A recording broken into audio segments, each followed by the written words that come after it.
Vamos lá, minha irmã, meus demais irmãos, vamos lá, começando a nossa quarta aula de introdução ao Antigo Testamento 2. Como é costume, já oramos. Mais uma vez, boa noite, graças e paz. Boa noite, graças a paz. Hoje continuaremos tratando aqui dos livros poéticos e sapienciais. Concluiremos. Na última aula falamos sobre Eclesiastes, faltou alguns slides, então eu estarei concluindo. Logo na sequência estarei falando sobre Cantares de Salomão, e assim nós fechamos esse conglomerado, que são os livros poéticos e livros de sabedoria. E logo depois eu estarei fazendo uma introdução aos livros proféticos, chamados profetas maiores e profetas menores. Então hoje, possivelmente, ficaremos só nessas porções.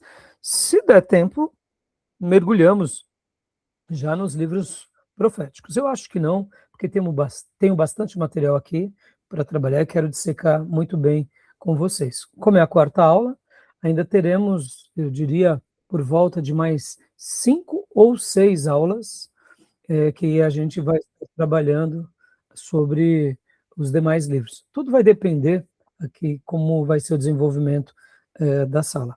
Eu creio que 5 aulas. Duvido que em 4 aulas falemos dos livros proféticos, até porque o assunto é maravilhoso, o assunto é muito bom, então vai ser muito legal. E, como é costume, nossas aulas são gravadas para que vocês possam reutilizar depois. Gravamos também para os nossos irmãos que forem fazer essa aula em EAD, essas aulas farão parte do currículo. E gravamos também para abençoar o maior número de pessoas, onde quer que essas aulas cheguem, tá bom? Então, vamos lá, vamos começar aqui, vamos dar a sequência, né? Tá bom? Eu acho que o nosso irmão Tomé estava chamando aqui, eu acho que sem querer eu derrubei ele, viu? Eu vou pedir para... Beatriz, manda uma mensagem para ele, pedindo para ele chamar novamente, que eu acho que eu derrubei ele sem querer. Então, como é costume, vamos ler um texto bíblico? Vamos ler um texto bíblico e vamos mergulhar em Eclesiastes, né? Tá bom? Então, eu peço que abram a Bíblia em Eclesiastes, eu vou compartilhar aqui. Ô, Tomé, paz, filhote. Eu acho que eu te Graças a Deus, sem boa querer, noite. ou não? Acho que não, né? Pensei que eu te derrubei sem querer, viu, Tomé? Desculpa, Não, Tomé. tava pendente aqui, mas É, eu cliquei ali dentro. então tá, então foi isso. Então vamos lá. Eclesiastes 12, do 11 ao 14. Leia para nós, irmã Beatriz. Eu vou estar compartilhando aqui também na minha Bíblia digital. Como eu disse, nós estamos trabalhando em Eclesiastes, né? Então vamos ler o versículo 11, 12, 13 e 14. Pode ler na sua versão ou na versão que está aí na tela. É o capítulo 12 ou 11? Capítulo 12. Tá. O Versículo 11, né? versículo 11 ao 14. As palavras dos sábios são como pregos bem pregados, são como as varas pontudas que o pastor usava para guiar as ovelhas. Essas palavras foram dadas por Deus, o único pastor de todos nós. Filho, há mais de uma coisa que eu quero dizer. Os livros sempre continuarão a ser escritos. Estudar mais cansamente. De tudo o que foi dito, a conclusão é essa. Tema a Deus e obedeça os seus mandamentos, porque foi para isso que fomos criados. Nós teremos de prestar contas a Deus de tudo o que fizermos, e até daquilo que fizemos em segredo, seja bem ou seja mal. Amém. Esse texto é muito lindo, é uma síntese final sobre essa obra, e eu gosto muito dessa citação aqui do versículo 13. Eu vou ler na minha versão. Este é o fim do discurso. Tudo já foi ouvido.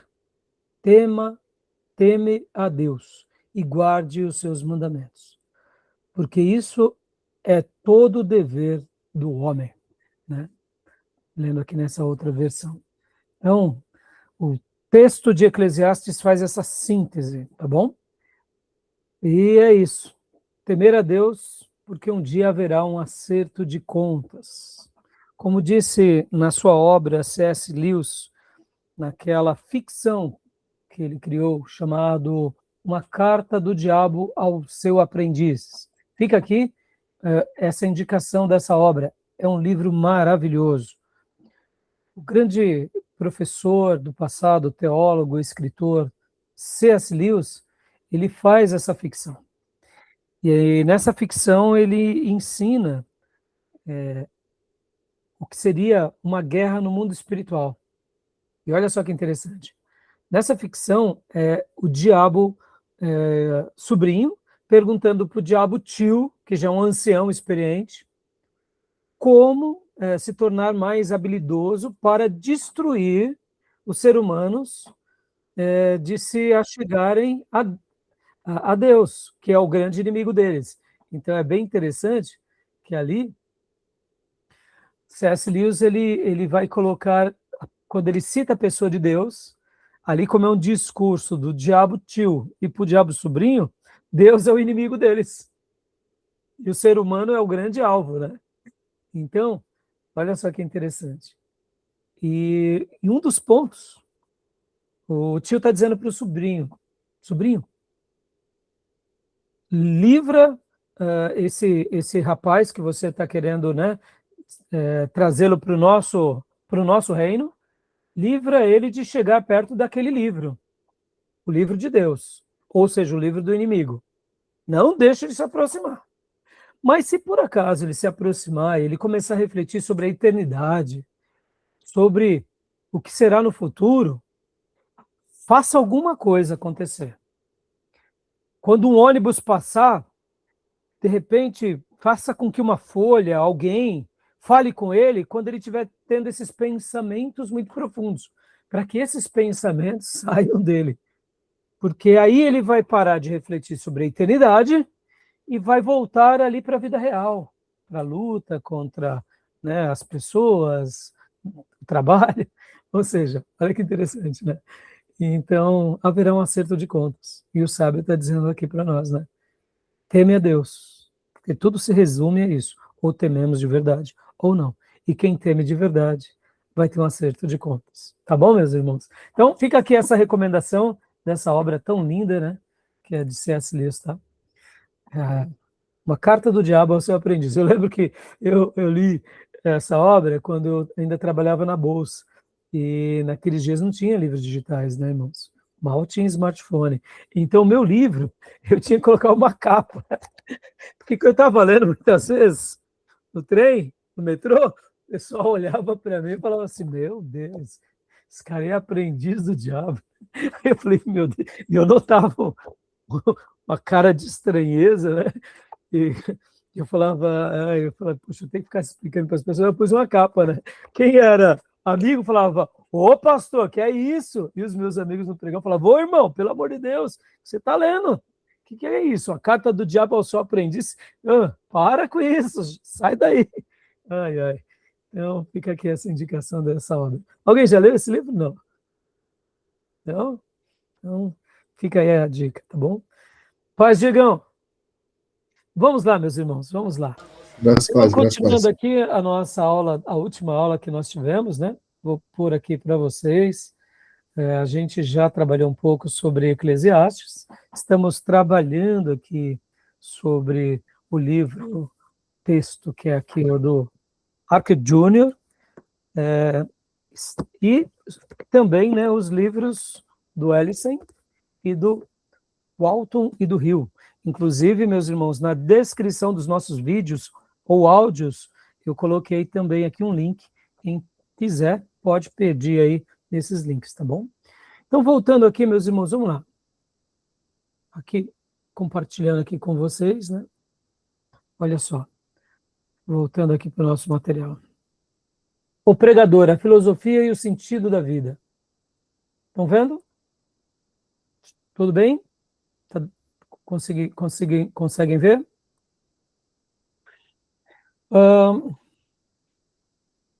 Deixa eu só ampliar aqui.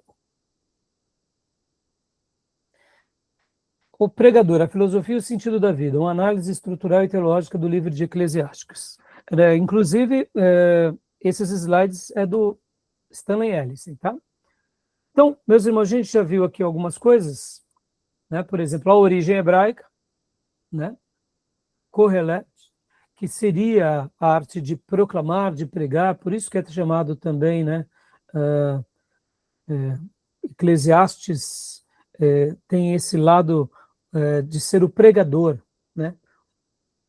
A tradução grega, como a gente já viu, recebe esse nome Eclesiastes, é daí também que vem eclesia, né? Que é o ajuntamento. Eclesiastes é aquele que fala no ajuntamento. E, como a gente já viu também, né, a estrutura final. Então, é um texto bíblico que leva-nos à reflexão, que leva-nos ao pensamento, diferente dos Salmos, que fala ao coração, é a alma louvando a Deus, é a alma se expressando a Deus. No livro de Provérbios é uma instrução mais paternal de um pai, ou quem sabe daquele que governa, instruindo na prática os seus discípulos. Agora, o livro de Eclesiastes, ele tem essa característica um pouco parecida com o livro de Jó, nos levar à reflexão, tá bom? A gente já viu isso na última aula. Falamos sobre essa questão da autoria, haviam dúvidas, né? Logo depois da reforma, mas nós acreditamos que foi de fato Salomão, pelo fato da riqueza, pelo perfil psicológico inigualável, a fama, o sucesso, a paixão, as quedas, né? Então não houve ninguém na história que melhor pudesse ser o escritor dessa obra. E acreditamos que Salomão escreveu essa obra aqui, no final da sua vida, né? Que o livro de Cantares foi no início da sua vida, Provérbios foi ali, já perto, né, um pouco antes dos seus declínios, e depois daquela experiência horrorosa de ter dado ouvidos às práticas ímpias, a literalmente uma vida errada, né? Seguindo ali as instruções das suas esposas, adorando outros deuses. Realmente Salomão cometeu erros horrorosos. E aí entendemos que ele volta para Deus, e aí é o momento em que ele pondera, e é ali onde ele se acerta, e é ali onde ele, de fato, escreve essa obra. Depois de ter conhecido tanto êxito, tanto poder, e visto na pele o que é ir contra a palavra de Deus. Uma das coisas que mais me surpreende de Salomão, irmãos, é o seguinte: que Salomão, ele é uma pessoa que ele tinha sabedoria de Deus, ele, antes de ter a sabedoria ali, ele amava Deus. Mas percebam, irmãos, a sabedoria, o poder que ele teve, fez com que uma hora ele se perdesse com ele mesmo. Fica aqui uma instrução para vocês. Cuidado com aquilo que Deus der para vocês. Cuidado mesmo. Quando eu falo assim, não estou querendo que vocês tenham medo, propriamente dito. Mas eu diria, se um dia Deus der a um de vocês muito poder, muita visibilidade, ore muito para que Deus conserve o coração de vocês de uma forma, eu diria, como foi a de Moisés, como foi a vida de Davi. Porque, irmãos, percebam que o poder, assim como o dinheiro, ele causa em nós uma expectativa, ou dá uma falsa expectativa daquilo que eles não podem gerar em nós. Uma pessoa que nem Salomão, né, que teve muita sabedoria e expandiu o seu governo, mas que se perde, nos dá um certo medo, porque se ele, com toda aquela sabedoria, se perdeu, quem dera nós, não é verdade? Então eu estou falando isso porque sempre que eu peço sabedoria a Deus, deixa eu ensinar uma coisa aqui, até abrindo um pouco o meu coração com vocês. Eu falo, Senhor, me dá sabedoria. Logo na sequência eu falo, Senhor, me dá unção que nem Elias. Eu não consigo orar pedindo sabedoria, sem pedir unção que nem Elias, entendeu? Porque, irmãos, parece que não, mas quando você se torna uma pessoa influente, poderosa, principalmente nessa vida, você é como se você entrasse agora numa nova fase de assumindo algo que não é real, é ilusório. Porque assim como pobres, ricos perecerão. Mas o poder e o dinheiro criam nas pessoas uma expectativa muito maior do que elas são. E Salomão é a grande ênfase disso, né? Tá bom? Então eu, quando oro pedindo, né, para Deus, Senhor, me abençoa, Pai, me agracia, Pai, me dá sabedoria, eu estou precisando, eu não esqueço, logo na sequência eu falo, Senhor, mas me dá unção também. Que nem Elias e Eliseu, porque eles passaram por tudo e te negaram. Fugiram de Jezabel, né? Mas não te negaram. E é isso que eu quero. Eu quero chegar no último dia e falar assim, eu estou aqui, né, diante da tua graça. Quero ouvir as tuas palavras lindas. Entrai para o gozo eterno. Não quero ouvir outra coisa, não. Então, assim, né, fica aqui esse desabafo. Bom, eu voltando aqui, meus irmãos, então a gente já viu isso, né? Aqui a era de ouro de Salomão. Salomão era o rei sábio, incomparável, mas ao lado dele também tinha o sacerdote Zadok, o sumo sacerdote, e o profeta Natã, ou seja, era um momento maravilhoso, né? O livro de Provérbios, as particularidades e detalhes da vida, e já o livro de Eclesiastes, a essência no seu macrocosmo e todo, ou seja, dá um olhar maior. Enquanto que Provérbios é prático, Eclesiastes é reflexivo no sentido, olha, não tem uma resposta definida. Nos leva a uma reflexão religiosa, espirituosa e também filosófica, porque a filosofia dá uma resposta do ser humano aqui nesse planeta. Então, não deixa de ser, né? Sobre perguntas sobre a vida, se a vida tem sentido, né? O grande objetivo do pregador, a futilidade da vida, a arrogância do naturalismo, o limite da vida sem Deus, e a soberania, a profunda satisfação e alegria de viver na percepção da realidade divina. E paramos aqui, lente debaixo do sol. A metáfora central, que a Bíblia vai mostrar isso com muita ênfase, né? Que viver e operar apenas sobre essa lente fechada é definida pelo pregador como correr atrás do vento, ou seja, quem fica apenas achando que a vida é isso, é comprar uma coisinha, construir uma casa, ter um objeto, tá correndo atrás do vento. A vida é muito mais do que isso, né? Pastor, então o senhor está querendo dizer que essas outras coisas não valem nada? Não, não é isso que eu quero dizer, não é que não valem nada. Valem sim. Valem muita coisa. Percebam, sem dinheiro a gente não é nada, sem trabalho a gente não é nada, sem família a gente não é nada. Tudo isso é importante, mas isso são importante enquanto estivermos aqui, mas existe algo muito mais importante, que é a vida eterna, né? Como alguém já disse, que a maior jogada do diabo é nos dar prazer durante 60 ou 70 anos para tentar roubar toda a eternidade, né? Ou seja, essa é a jogada do diabo. Ele vai dando os pratinhos durante alguns anos e rouba-nos a eternidade. Mas quem tem uma visão de perspectiva sabe disso.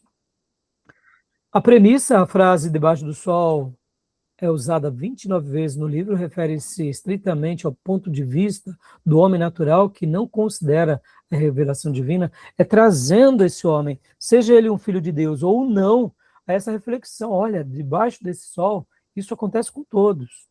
Logo, aprenda com a vida, aprenda com Deus. E o resultado, o autor rejeita a eficácia de mera sabedoria humana. Se buscadas como um fim em si mesma, a riqueza e os prazeres tornam-se total desilusão dentro desse ciclo. Ou seja, se a gente ficar, né, preso a esse ciclo vicioso, a gente jamais será realmente salvo e liberto, né? Até porque todos nós temos um buraco dentro de nós. E esse buraco, esse espaço, só é preenchido pelo eterno. Pode ver.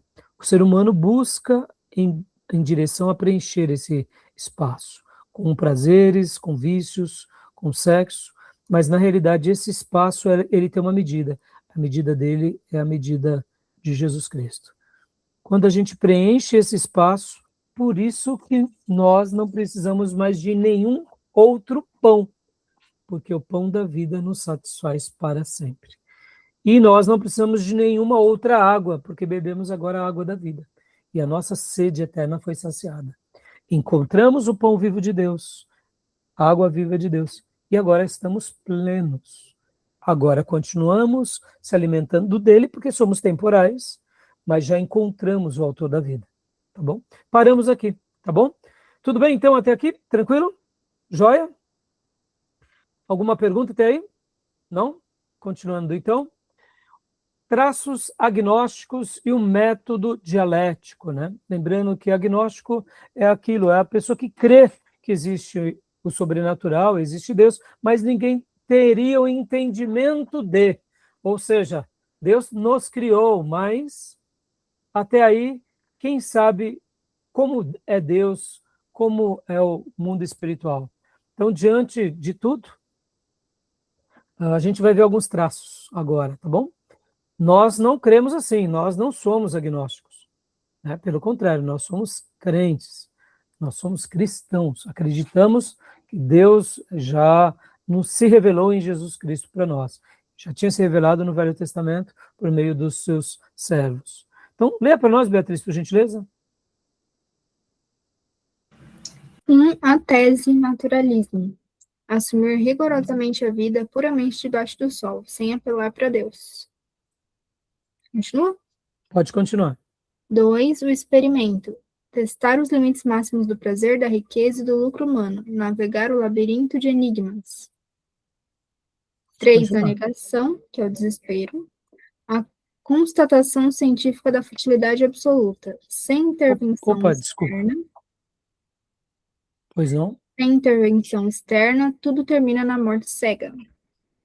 E 4. Então dá uma pausa até aqui. Perceba, esses traços agnósticos e o método dialético dessa vida nos leva a um caminho que é inevitável, né? Desse naturalismo, pelas experiências humanas, a gente chega no desespero, porque a gente se encontra diante de uma crise conosco mesmo.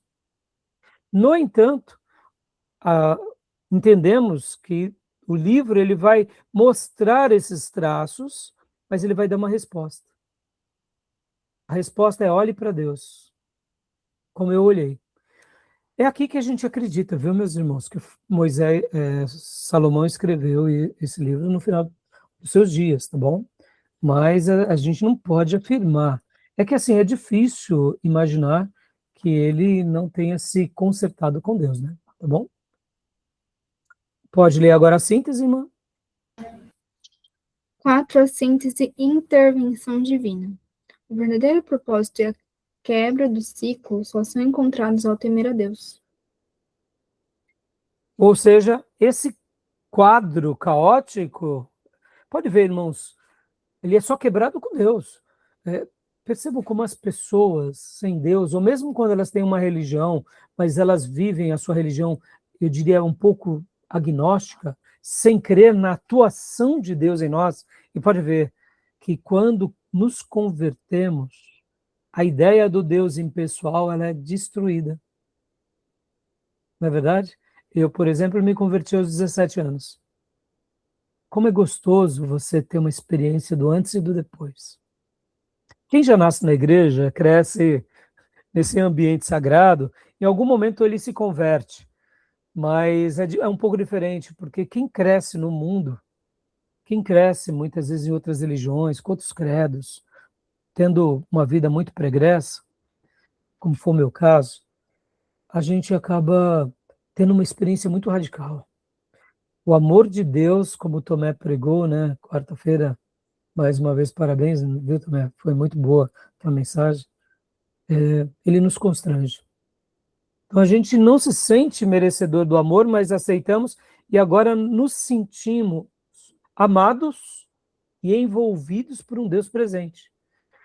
esse sentimento da presença de Deus em mim foi uma das coisas que mais me encantou, me fascinou, quando eu entreguei minha vida a Jesus. No dia que eu entreguei minha vida a Jesus, eu não chorei, eu não me pranteei, mas uma sensação de paz que eu nunca tive me invadiu. Até hoje eu me lembro como se fosse ontem. Foi uma paz que excediu o entendimento, a compreensão, e ali, logo depois daquela oração, porque na minha cabeça, eu só estava aprumando a minha vida para Jesus, porque como um bom católico, eu tinha decidido naquele dia seguir só Jesus e a Bíblia, mas mal eu sabia que eu estava realmente entregando-me totalmente a Ele. Então Deus, naquele momento, e foi numa igreja evangélica que eu fiz essa oração, por que eu digo isso, irmãos? Porque dentro da minha cabeça eu pensei comigo, né? Bom, quando der eu venho nessa igreja, depois eu vou a uma outra igreja, outra paróquia, vou continuar indo, sabe? Na minha cabeça era mais ou menos isso. E além do que, eu também gostava muito de ir para as matinês, dançar, e eu lembro que eu pensei, bom, eu venho aqui uma vez por mês nessa igreja, nos outros 3 domingos eu vou nas matinês, né, as danceterias. Eu gostava muito de ir nas matinês de domingo, pegava tarde e noite, o início da noite, né? E pergunta, se no próximo domingo eu estava na matinê ou na igreja? E nos outros domingos? Eu estava na igreja, porque quem descobre esse caminho, a vida é mudada, né?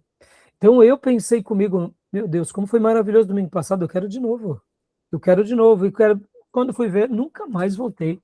E graças a Deus por isso. Então, assim, meu primeiro sentimento foi de paz. E logo depois, durante aqueles dias, foi de sentir que o Deus que eu cria, que é o Criador de tudo, que era distante, agora ele se fazia presente. Por várias maneiras. Eu notava ele no culto, eu notava ele entre as pessoas, na vida, ou seja, essa ideia agnóstica foi destruída. Porque a vida ela é muito nua e crua quando a gente tem essa visão da vida pela vida. Pode ver que muitas pessoas dizem o quê? Que o diabo não existe, o diabo está entre nós, né? Nas maldades dos homens. Mal sabem eles que, se continuarem pensando assim, vão viver para sempre com o diabo lá no inferno, né? Porque o diabo é real. Mas assim, a vida fica muito negativa, né? Então, tá bom? Quem rompe isso é Deus. Esse ciclo, né? Tá bom? Esse pessimismo do naturalismo, né? Alguma pergunta? Tudo bem? Próximo slide, pode ler para nós, Beatriz, por gentileza. A grande surpresa de Eclesiastes, frequentemente rotulado como o mais lúgubre livro da Bíblia, devido aos seus gritos de desespero metodológico. Só uma pausa. Expressão vem de fúnebre, de sepulcro, negativo, né? Porque não tem mais nada na vida mais negativa do que um cemitério. Sabemos que há um propósito, mas ali é o fim de tudo, né? Então, essa ideia lúgubre tem essa ideia, tá bom? Então, pode continuar, Fia, por gentileza. Na verdade, Eclesiastes é o livro do Antigo Testamento que mais apresenta conselhos práticos para que homens e mulheres tenham prazer na vida. Opa, então ele nos faz refletir, mas ao mesmo tempo ele nos chama a um exercício de um desfrute equilibrado. Já já a gente vai trabalhar em cantares. Eu ia fazer hoje, irmãos, até mesmo uma aula um pouquinho mais rápida, né, para a gente fechar. Mas o livro de cantares ele é tão fantástico, e o nosso material aqui analisado está tão bom, que eu falei, não, eu vou gastar um tempinho a mais com os meus irmãos. Então já já a gente vai falar muito também sobre essa ideia, né, do verdadeiro prazer. Porque assim como nós temos o medo de que o belo seja do diabo, e a gente aprendeu isso, não é? Que o belo, o bonito é do diabo. Não, meus irmãos, o diabo só pega emprestado, tá bom? Quando a gente dá, né? Porque na realidade não há nada mais belo aí, nada mais lindo do que Deus e a sua criação. O diabo pega emprestado e ele deforma, né, o belo com trejeitos, eu diria, como um chamariz para tentar nos seduzir ao erro. mas na realidade o belo é de Deus, o perfeito é de Deus, tá bom? E o prazer também na vida é um presente de Deus. Podem ver que nós temos um lado, eu diria, radical. Por isso que eu vou trabalhar bastante em Cantares. Porque ou a gente vai para os extremos, ou a gente não gosta do equilíbrio. A gente coloca assim como que o prazer é algo do demônio. E não é, meus irmãos. Não, pelo contrário.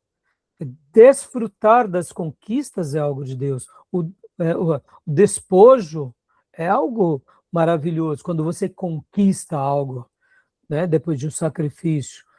Uma mulher que conquista uma gravidez e depois de 9 meses, e principalmente de um parto extremamente doloroso, ela pega o bebê nos seus braços e ela tem aquele deleite, isso é de Deus, o prazer é de Deus. Então Eclesiastes vai mostrar o seguinte, ó, vamos aproveitar a vida da forma correta. Parafraseando aqui, não como eu fiz, sabe, me perdendo com um pouco de prazer, de envolvimentos políticos. Não, foi tudo tolice.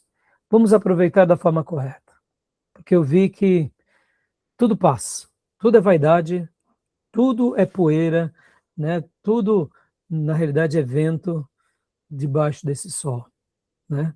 Tudo é vapor, porque até mesmo a expressão vaidade tem essa ideia de vapor. Tudo é vapor. Logo, o que fica é a nossa fé em Deus e aquilo que realmente a gente vai deixar como legado, tá bom? Então, prazer não é do diabo, tá, meus irmãos? Guardem isso, né? Nós cristãos, principalmente o catolicismo ali, para querer mostrar que a santidade, ela não tem a ver com relacionamento sexual, a abstinência, por exemplo, eles traduzem que o prazer, ele é algo que tem a ver com as trevas, e não é verdade, tá? Pelo contrário, pode ver que, meus irmãos, guardem isso, o sexo é sagrado. Podem ver que é vital, senão nós não estaríamos aqui. O que não é sagrado é o sexo errado. Pode ver como o diabo deturpa, né? O mundo fala muito de sexo como bestialidade, mas as escrituras falam muito de sexo como qualidade. Aprendam isso, tá? Até a gente precisa ser liberto dessas besteiras. Pode ver que uma mãe crente, muitas vezes, quando ela é criada dentro dessa premissa anti-prazer, anti-contentamento, que ela vê que a santidade tem a ver com a abstinência sexual, ela, quando vai explicar para os filhos, ela não sabe nem explicar, né? Por quê? Porque ela tem alguns tabus. Porque, ora, não, se eu falar de sexo, meu filho vai pensar que nem o mundo. Não, a Bíblia fala que lá coabitou, deitou-se, teve relações, porque é algo normal. Ou seja, deve ser visto dessa forma, sem a bestialidade, mas com naturalidade, com beleza, mostrando que nas horas corretas, nos tempos corretos, é maravilhoso. Pode ver que Eclesiastes 3 tem aquele capítulo maravilhoso que há um tempo certo para todas as coisas, né? Um jovem, ele já tem condições de ser pai, mas não é o tempo de ser pai. Há um tempo certo para cada coisa e há uma coisa certa para cada tempo. E quando ensinado isso adequadamente, uma criança ela aprende a esperar o tempo dela, porque há uma coisa certa para cada tempo e um tempo certo para cada coisa. Tá bom? Conclui para nós, filho. Quem possui a perspectiva divina é chamado a regozijar-se em todos os aspectos da jornada. Deus não vê devoção em um olhar triste, mas no sorriso da fé. Joia. Tá bom? Tudo bem até aí?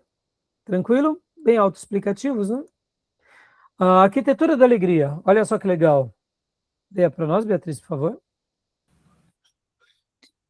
Alegria no trabalho. Capítulo 3, versículo 12 ao 13.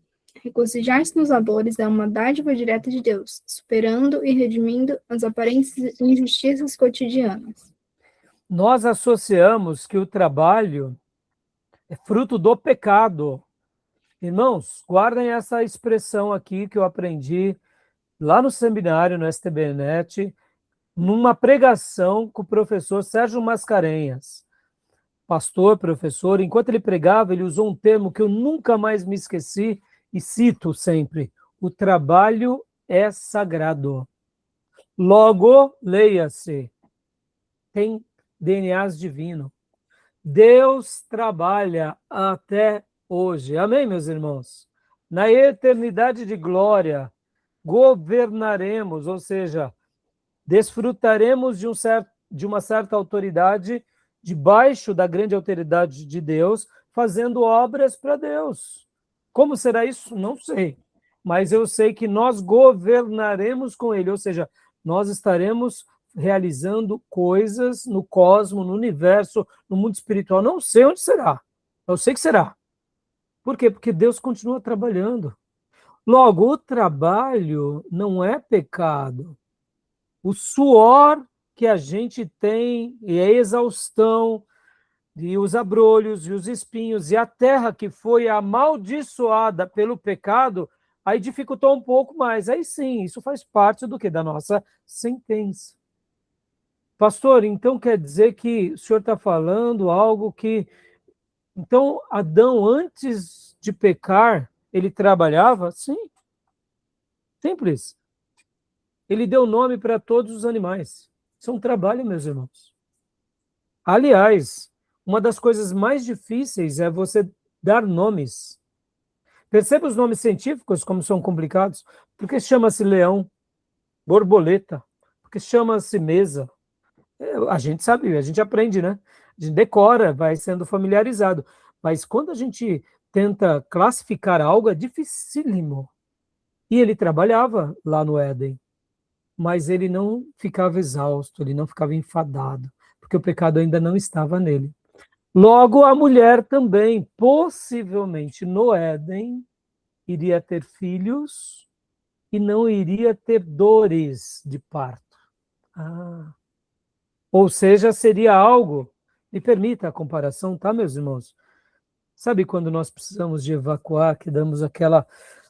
a barriga aperta, mas você se sente aliviado? Eu acho que seria como se fosse uma situação mais ou menos como essa, em projeções maiores, né? Porque afinal de contas é um bebezão, né? Mas assim, seria algo assim. Mas perceba que o pecado desfigurou ao momento do parto. Tá bom, meus irmãos? O pecado desfigura até o cosmo, né? Pode ver que a Bíblia no Novo Testamento vai falar que o cosmo ele vai passar pelo fogo, por um momento de transformação, para voltar a ser perfeito. Logo, eu não faço a leitura de que lá em Gênesis, né, os abrolhos e os espinhos é metafórico. Para mim é literal. O pecado nos desfigura, mas Cristo nos restaura. E um dia a glorificação nossa com a do planeta, com de tudo, todas as coisas, se dará. Como isso acontecerá, nós não sabemos, tá bom?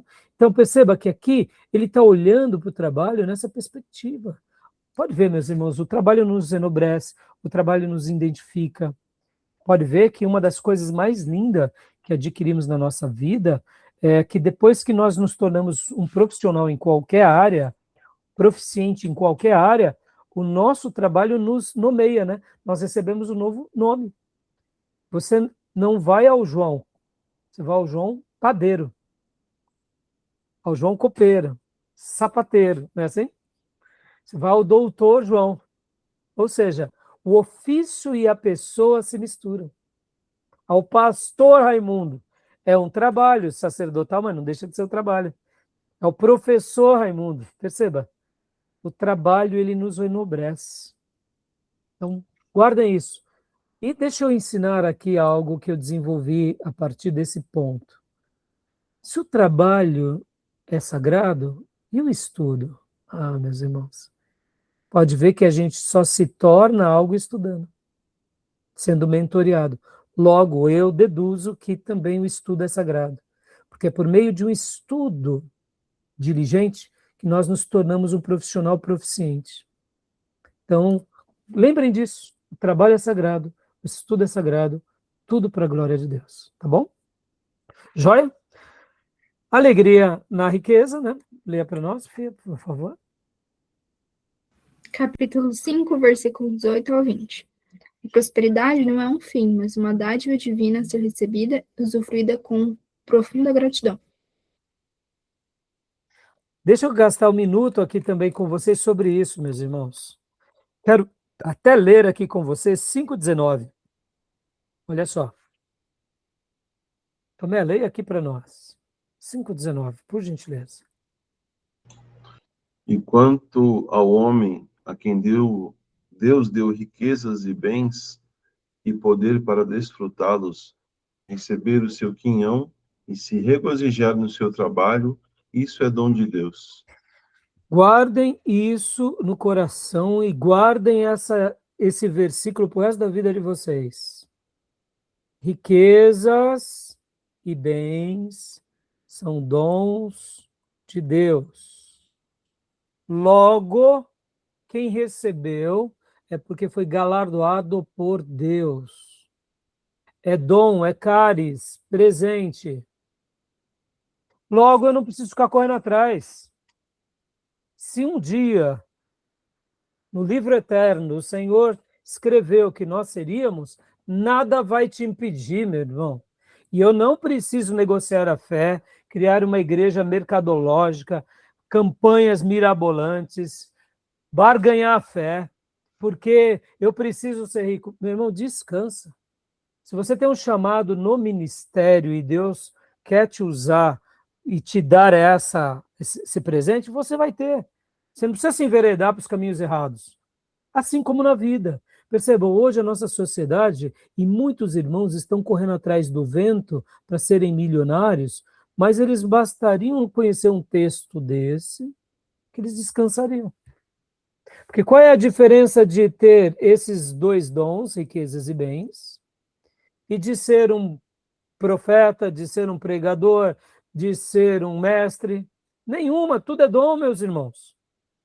Percebam, o que vai nos dar significado? É o dom que o Espírito Santo nos deu. E pode ver que Paulo, tendo a clareza disso, diz: busquem o dom de profecia. Ou seja, sejam bocas de Deus na terra. Porque no momento que eu sou boca de Deus na terra, os valores de Deus vão me moldar também. Antes de eu moldar os outros, eu estarei sendo um canal para todos. Tá bom? Eu não sei se vocês já tinham visto isso, ou ouvido sobre isso, mas a riqueza, ela é um dom de Deus. Tá bom? Você crê nisso? Eu creio nisso. Eu não tenho dúvida disso. Tá bom, meus irmãos? Estou falando isso, irmãos, com a consciência tranquila. Eu não estou falando para vocês serem morosos, não serem dedicados. Lembra que eu falei? O estudo é sagrado e o trabalho é sagrado. Todas as gerações e povos que uniram estudo e trabalho se prosperaram. Meus irmãos, não tem como fugir. Quem estuda e trabalha, quem trabalha e estuda, prospera, é um caminho. Agora, será que serão ricos? É outra questão. Lembram que nos dias bíblicos, ser um médico não era ser uma pessoa da alta sociedade, mas era ser uma pessoa já mais privilegiada do que outras. Porque o que era o médico nos dias bíblicos? Os médicos no dia bíblico era o empregado, o escravo mais inteligente, o dono mandava ele estudar com outro sábio, para que depois de alguns anos ele voltasse ali na família e cuidasse da família e dos empregados. Muitas vezes, porque ele se tornava uma pessoa tão importante, ele alcançava a alforria, ou ele comprava. E agora ele se tornava uma pessoa importante na sociedade. De escravo passava a ser livre. Percebam, hoje, um médico ele tem um protagonismo diferente na nossa sociedade. É normal que ele ganhe mais dinheiro e tenha mais prestígio. Percebam que no nosso contexto, a medicina leva esses profissionais a uma prosperidade maior. Mas vamos pegar um outro exemplo. Um professor do passado, ele tinha suas dificuldades, o professor do presente também tem as suas dificuldades. Mas eu até diria que o professor hoje, dependendo do que ele faça, ele não tem tantos privilégios que nem era no passado. Porque lá no Egito Antigo, quem sabia ler e tinha o domínio das letrinhas, vivia diante da corte. Hoje, um professor que é uma pessoa extremamente competente, muitas vezes é só um assalariado. Mas percebam, como que é tratado um médico hoje em dia, um professor? Parece que o médico é alguém mais importante, o professor é um lixo. Não, meus irmãos, o que seríamos sem professores? Estão entendendo? Então, Meus irmãos, o que vai nos dar significado na nossa vida é o dom que Deus nos deu, tá bom? Então, não fiquem correndo atrás do vento, tá? Fiz questão de ler aqui para vocês, porque se muitos irmãos que buscam a teologia da prosperidade fossem ler e estudar esse texto aqui, seriam libertos dessa praga chamada teologia da prosperidade, tá bom? A alegria na adversidade, leia para nós, Beatriz, e logo pode ler na sequência, alegria na juventude. Capítulo 7, versículo 3 e 14. Até no funeral os piedosos encontram um propósito. Prosperidade e adversidade cooperam magistralmente para o nosso bem. Alegria na juventude, capítulo 9, do versículo 7 ao 10, e capítulo 11, versículo 8 ao 10. A vida, o casamento e a juventude devem ser vividos prazenteiramente ao máximo, sempre tendo em vista a prestação de contas ao Criador. Ou seja, desfrutando com zelo, não como um lunático, né? Tá bom? Algum comentário aqui, meus irmãos? Olha a arquitetura da alegria, né? Que legal. Ó, meus irmãos, percebam como nós, tem hora que temos, assim, alguns tabus, sem perceber. A alegria, ela é fruto do Espírito, tá? Lembra em Gálatas? As obras da carne e os frutos, o fruto do Espírito, né? Fruto do Espírito é um fruto só. Eu gosto de comparar uma mexerica, né? Bastante gomos. O fruto do Espírito é amor, alegria. Percebam como Deus precisa restaurar isso em nós, né? A gente tem hora que não sabe, porque para nós a alegria é rir de coisas erradas. Não, não. É possível rir e ser feliz de coisas corretas. A soberania pessoal e a ironia divina. Leia para nós, Beatriz, por gentileza. O nome Elohim é usado 40 vezes para destacar controle absoluto e poder criativo no cotidiano. O caos e o esforço do perverso, que amontoa riqueza sem sentido. A transferência de riqueza. O perverso inconscientemente ajunta e amontoa para abençoar o justo. Capítulo 2, 26. A herança estável e a justiça preservada para o justo.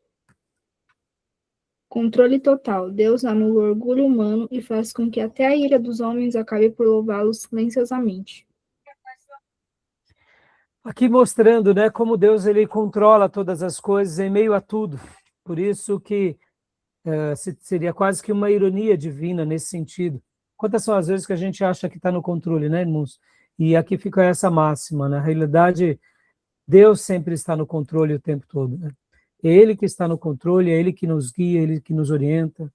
Então, assim, percebam aqui também, olha só, esse texto, que lindo esse texto. Vamos ler também esse texto. É o 2:26, olha só o que diz. Olha aqui. Pode ler para nós também, por gentileza? Qual que é? 2:26.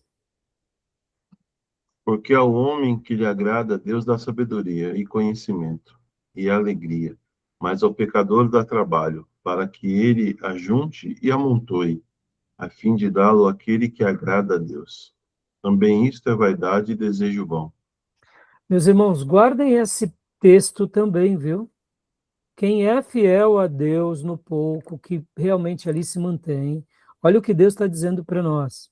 Que quando um homem genérico ou uma mulher agrada a Deus, Deus dá sabedoria, conhecimento e alegria. Mas aquele que é pecador, ele vai acabar acumulando, que no final das contas vai ser transferido para nós. Pastor, mas como assim? Não me pergunte como tudo isso acontecerá. Mas é mais ou menos o dilema lá de Amã com Mardoqueu. Lembram? É isso. Podem ver que os ímpios ficam correndo atrás do vento, amontoando um pouco a mais, muitas vezes não sabendo viver, se matando por causa de uns trocos a mais, e quando eles perecem, muitas vezes os bens dele é disperso. Claro, fica para os filhos, mas o que eu quero dizer, muitas vezes ele não desfruta como um filho de Deus pode desfrutar. Por isso que ele também diz aqui, também isso é vaidade e desejo vão. Por quê? Salomão correu Ele quis fazer acordos com todo mundo. Ele quis fazer negócios com tanta gente. E no final das contas, o que aconteceu com ele? Ele acabou perdendo. Para quem? Para ele mesmo. Por quê? Porque ele acabou se enrolando mais do que a gente imagina. Como? Cultuando outros deuses. E quando foi ver no finalzinho da vida dele, o próprio Deus agora estava dizendo, olha, seu reino será dividido e vai ser dado a outro. E não foi isso que aconteceu? Roboão, filho de Salomão, assume, e Jeroboão fica com as 10 outras tribos, que era o quinhão de Salomão. Explica. Deus deu para Jeroboão, porque naquele primeiro momento Jeroboão estava sendo fiel, e o próprio Salomão quis se levantar contra Jeroboão. A Bíblia fala, e Deus acabou dando a Jeroboão. Jeroboão também se perde com o poder. E a gente conhece a história, tá bom? Então, para a gente concluir, né? A perspectiva da eternidade, os últimos dois aqui, Beatriz. Opa, tem 3, aliás. Leia aqui, por gentileza. Ainda está mostrando a Bíblia, pastor. Opa! Pode ler para nós, Beatriz.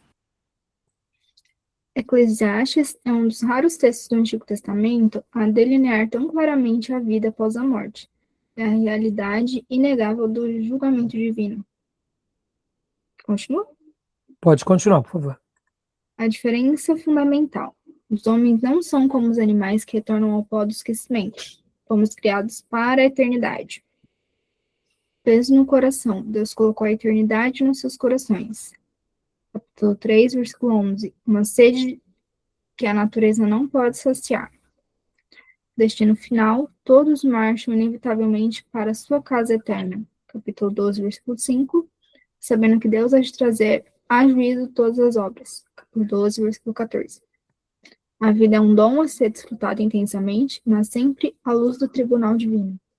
Ou seja, desfrute o máximo do seu potencial, no entanto, jamais perca o temor. Eu gosto muito desse texto aqui que fala que a eternidade foi colocada nos nossos corações. Então, eu amo esse texto porque podem ver, nenhum de nós imagina a morte, porque nós não nascemos para morrer. E quando estou evangelizando alguém, eu gosto de dizer isso. Sabemos que morreremos, mas nós desejamos e ansiamos a eternidade. Deus fez isso de propósito para que a gente se volte a Ele e se renda a Ele. Sobre aqui a questão da morte, né? Pode ver que o livro de Eclesiastes também fala de forma fria, quando morremos, vamos ao sepulcro, ao Hades, e lá ninguém adora a Deus, dando aquela ideia de que no mundo dos mortos estamos dormindo. Por que ele coloca dessa forma, meus irmãos? Porque ele quer mostrar o seguinte, olha ali, tá vendo? Lá no cemitério, ou quando alguém morre, ele está adorando a Deus? Não, acabou. Isso não significa que ele está prescrutando a eternidade como os outros escritores, porque é daqui de Eclesiastes que nasce essa ideia de que depois que a gente morre, a gente só dorme.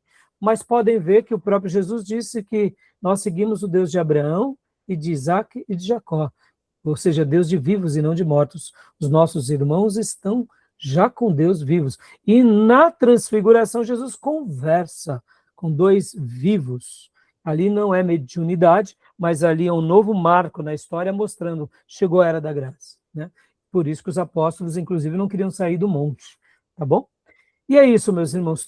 Tudo bem até aí? Tranquilo?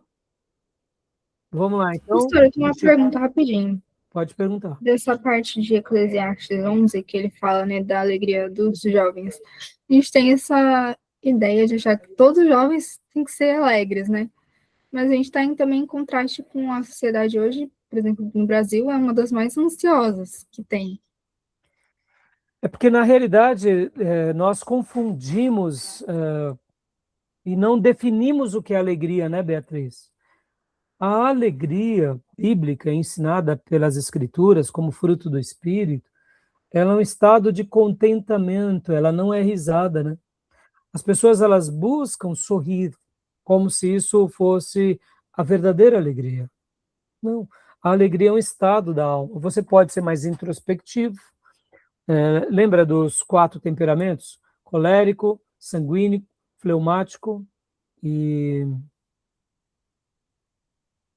sanguíneo, colérico, fleumático, meu pai, Carismático? Melancólico. melancólico. Um melancólico e um fleumático, eles não são muito contagiantes. São introspectivos. Gostam de melancolia. Né? O colérico e o sanguíneo já são mais, talvez, dados a isso, principalmente o sanguíneo. O sanguíneo é aquela pessoa mais passional, mais emotiva. Ela se emociona, ela chora. Né? Então, perceba, todas essas pessoas desses temperamentos podem ser felizes.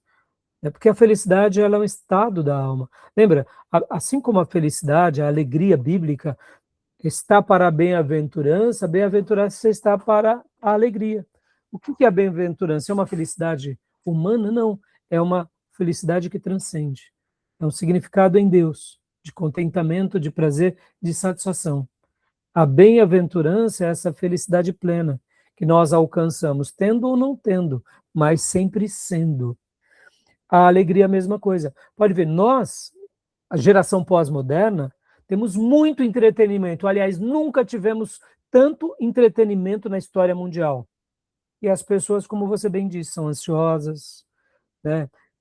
Aonde, por exemplo, agora a dopamina as nutre por causa dos smartphones. Somos uma geração que a gente precisa saber lidar com isso, porque a gente tem hora que não sabe. Perceba, buscando alegrias passageiras, né? Então, a verdadeira alegria, a verdadeira felicidade, ela é um estado do espírito, né, Beatriz? Tá bom? Respondeu? Lembra-te do teu Criador. Pode ler para nós, Cia? A urgência da juventude, a necessidade crítica de permitir que Deus inicie sua obra criativa em nós, o mais cedo possível, antes que as forças se esgotem. A metáfora do envelhecimento. O ancião é comparado a uma velha casa dilapidada, demonstrando como o tempo e os anos tornam a mudança de coração cada vez mais dolorosa e difícil. O limite do tempo. A conversão e a entrega devem ocorrer antes que se rompa o fio de prata e o pó volte à terra. O espírito volte a Deus.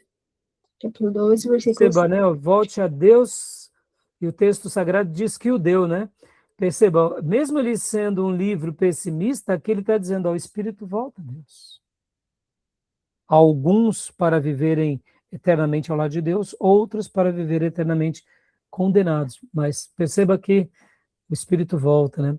A juventude tem que ser desfrutada, o envelhecimento a gente tem que saber encará-lo com maturidade, né?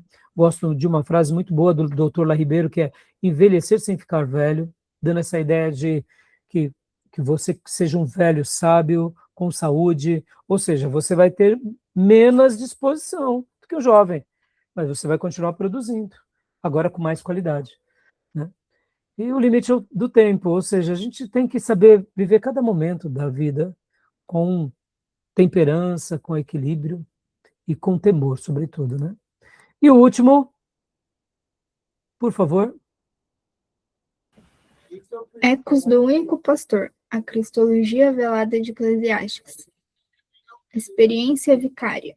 Assim como Salomão experimentou a futilidade extrema e o desespero de um mundo fechado, para que pudéssemos aprender sem termos que destruir nossas próprias vidas.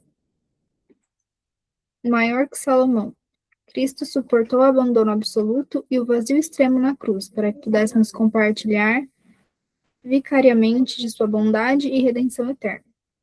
Ele é o bom pastor, a própria verdade e a resposta definitiva ao sentido da vida. O ciclo está completo. Amém.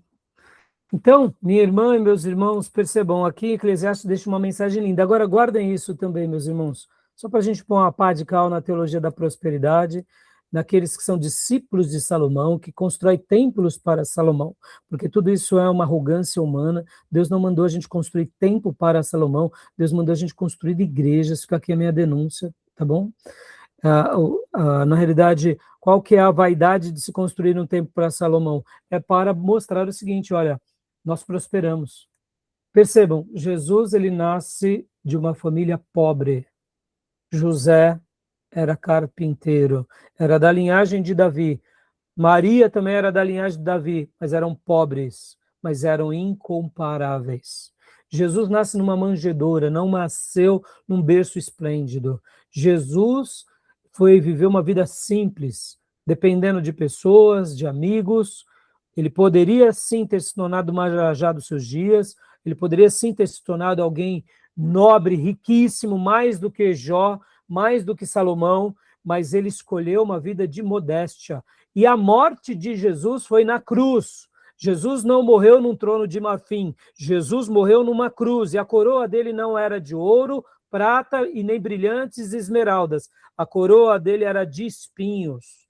Guardem isso. Então, meus irmãos, é ser muito burro quem busca em Deus um caminho para a riqueza. Se a pessoa quer ser próspera, ela vai trabalhar, vai estudar, espera em Deus, continua estudando, continua trabalhando, e Deus, da forma dele, vai abrir as portas, porque a porta que Deus abre, ninguém fecha, e a que ele fecha, ninguém abre. Sabe, não tenho nada contra a riqueza, mas tenho tudo contra a teologia da prosperidade, essas tolices. Salomão é um exemplo daquele que prosperou e caiu. E todos esses que buscam a prosperidade como o seu final, vão cair também, porque eles adoram outro Deus, que é o Deus das riquezas. E eles servem a Deus não por quem Deus é, mas pelo que Deus dá. E mais cedo ou mais tarde chega a conta, porque o próprio Jesus disse que é impossível seguirmos dois senhores, tá bom? Então, esse texto aqui, e esse slide, esse livro, é uma pá de cal para as vaidades humanas. Por isso, não tenha medo de prosperar, segundo a vontade de Deus. Aguarde em Deus. Se você um dia for ser uma pessoa riquíssima, Deus vai cumprir isso na tua vida, que você seja um rico fiel, como foi Abraão, como foi Davi e tantos outros servos de Deus. Porque eu não tenho dúvida que aqueles que realmente se tornam ricos com o propósito de glorificar a Deus, vão fazer grandes obras e vão ensinar para todo mundo que vale a pena ser o que você é, do jeito que você é, porque o importante não é o que você tem, mas o que você é e como Deus te usa, sendo pobres, sendo ricos, sendo reis ou sendo profetas. Tá bom, meus irmãos? Fechou aqui? Eclesiastes? Tudo bem? Mais alguma pergunta? Alguma dúvida? Não. Gostaram desse slide, desse material? Muito bom, né? Excelente. Muito jóia. Tem alguma pergunta sobre o livro? Não?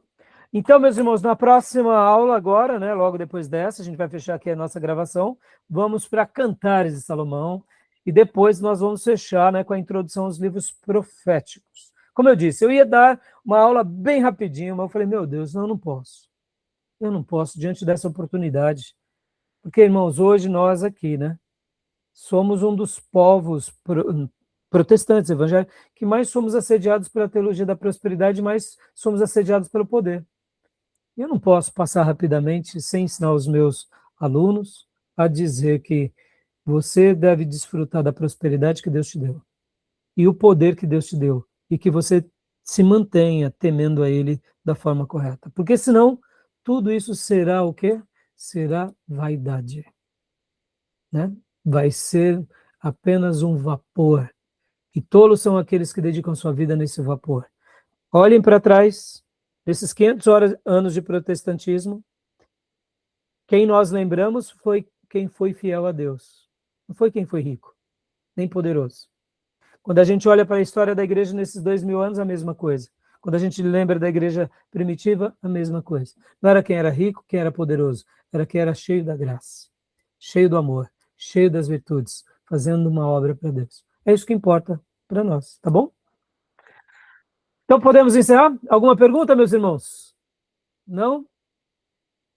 Então tá bom. Então vamos encerrar aqui nossa gravação, vamos para o intervalo e na sequência a gente já volta para falar de Cantares de Salomão, tá bom?